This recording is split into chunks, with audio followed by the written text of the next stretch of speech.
Something for me being a filmmaker, and I know I'm pretty young, so I haven't been like with VHS as much. But I watched a video where you talked about when you were younger, you used to collect like VHS and Oh stuff yeah. because you loved it.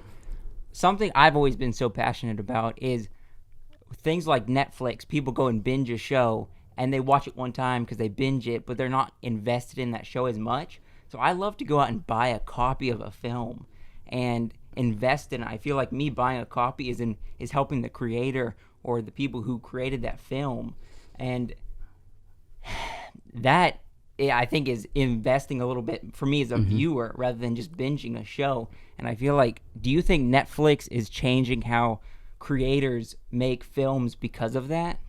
Oh, absolutely. Netflix completely upended the entire industry. Yeah. I mean, you're talking about. I mean, if Disney just came out with an article. I just read an article 2 days ago. Disney is now reorganizing their company to focus on streaming. Yeah. Wow.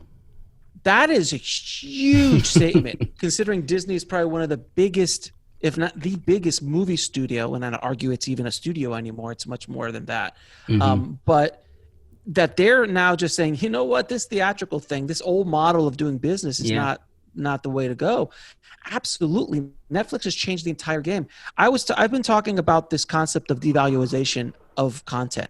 So if you want to know where the film business is going, you've just got to look at the music industry, where which I stated, which is, a song used to cost $18, that was the Yeah. cost of an album. That was the only way you could get the song, or you waited on the radio with a tape player. I know, Oh, old. yeah. And you wait for that radio to play the song, and then you hit the radio and you pray that the DJ doesn't mess it up. Yeah. That was the way you used to get a song. But then it went down to singles. Then it went down because MP3 showed up and Napster showed up, and then it went on iTunes for 99 cents. And then now the streaming platforms have made it literally fractions of a penny. So the Yeah. creator, the value of the song is almost worthless. It's essentially worthless. There's no value to the song anymore. So there's the same thing going on with movies. There is no value in the movie anymore, in the creation of a film Yeah. anymore, because, if you're on Netflix, you're paying whatever, $12, $15, whatever Yeah. the cost is, And you have so much and content. you've got everything. So what incentivizes me to pay you $3 to rent your movie, or $6 to rent your movie? It's got to be something pretty special. Yeah. It's got to be something I'm really connected to, or I got to be a star that I really like, or a niche that I really like, to invest that. So it has become almost impossible for a movie to recoup its investment now, and that was pre-COVID. Oh, yeah. Now it's literally, so difficult, if not impossible, to recoup money in the old model, because the old filmmakers are still making their movies like it's 1997, and it's those days are so gone. And I'm literally in the thick of it. I'm talking to distributors. I'm talking to people in the business who are doing sales, all of that every day. And I'm hearing it and I'm seeing it. I'm talking to filmmakers. And I'm like, what's the deal you got? You had who in your movie, and they offered you what? And and you haven't made what? It's insane. Where a film, there's a $400,000 horror movie with some horror actors in it, people that were famous in the horror movies, right? Yeah. In 2010, that makes $1 million. Between overseas, DVD, all that, that's gonna make $1 million. It's $600,000-$700,000 comfortably. It'll make now $30,000 if you're lucky. Yeah. That's crazy. 50 grand, and that's you've hit the jackpot kind of scenario, because that's just the marketplace now. So the cost is the value of the property, the value of the content has gone down so much that it's almost impossible for filmmakers to make their money back. So that's why I wrote my book, and that's why I talk so many ways of trying to make money outside of the traditional systems, especially for indie films. Yeah. What's the name of your book? The name of my book is The Rise of the Filmtrepreneur, How to Turn Your Independent Film into a Money-Making Business. Awesome. And that book I wrote, it became a bestseller within, I think, 24 hours. It was #1 on Amazon when I released it. That's awesome.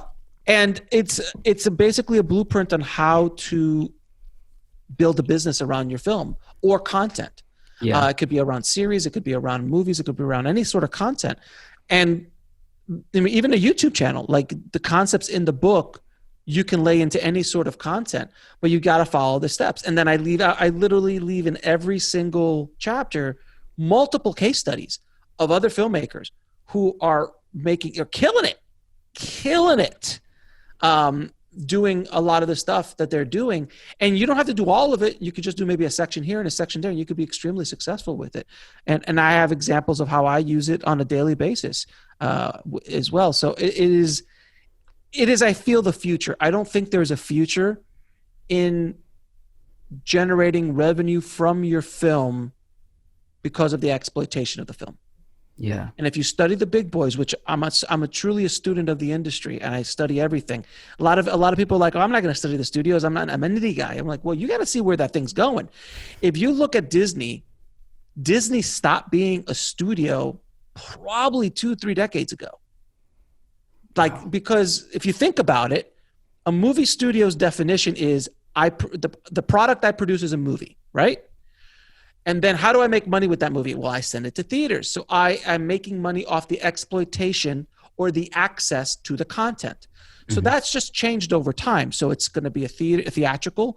Then it went to home video, then cable. Then it went to home video. Then it went to DVD. Then it went to Blu-ray. And then this upstart streaming thing called Netflix showed up and completely changed the game. And then now all of a sudden, now that has to be the way. It took Disney 10 years to release Disney Plus. Yeah. A decade for Disney Plus. HBO Max, Peacock, over a decade, all of them to move. And while Netflix has this head start.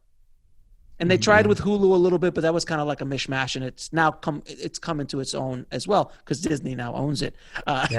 So, but I actually went to the corporate filings of Disney in 2019, and the biggest thing that they make money on is and this is all pre-COVID, so the theme has changed a bit, but it was theme parks and resorts. That was number one, 30%.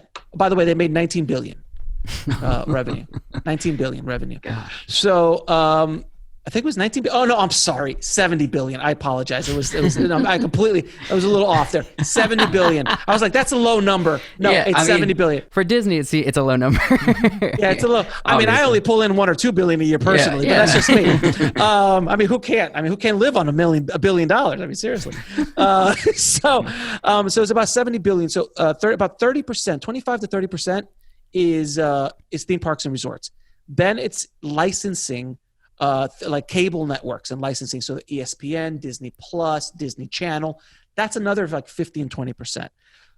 Third on the list is box office, is revenue from the exploitation. And then fourth is licensing, meaning like T-shirts, hats, all of that kind of stuff. But you have to take in consideration that the number of the theme parks and the resorts, a big part of that revenue is hats, T-shirts, merchandise that they're selling. Yeah. So if you combine them, 15% of Disney's income, 15 to 17% of Disney's income is theatrical or revenue generated by the exploitation of their films. That's it. Wow. That's it. They've built a business. They're the model for the film entrepreneur method at a much larger scale. So I just took what they did and brought it down to the independent level, where instead of 70 billion, you might be able to pull in 100,000 a year, 50,000 a year, 150,000 a year, and start building that way. So I just brought it down to a scale and using tools and examples that you literally can use today by doing that. But the reason why all these other studios are having so many problems. So Disney's number one. Then you've got, because they're extremely diversified, Warner Brothers and Universal are probably the other two companies, other two studios that will survive COVID. But the other the other four studios that I think will either go under. I don't think any of them will go under because someone will buy them because they all have libraries. They're either going to be purchased or acquired. Sony, Paramount, Lionsgate, and MGM. All of them have massive libraries. Yeah. And there's 4 or 5 big cash flush guys sitting on the sideline Amazon, Facebook, Google, and Apple with so much cash. Mm-hmm. Do you understand that Apple has so much cash they could buy Disney? Yeah. Cash.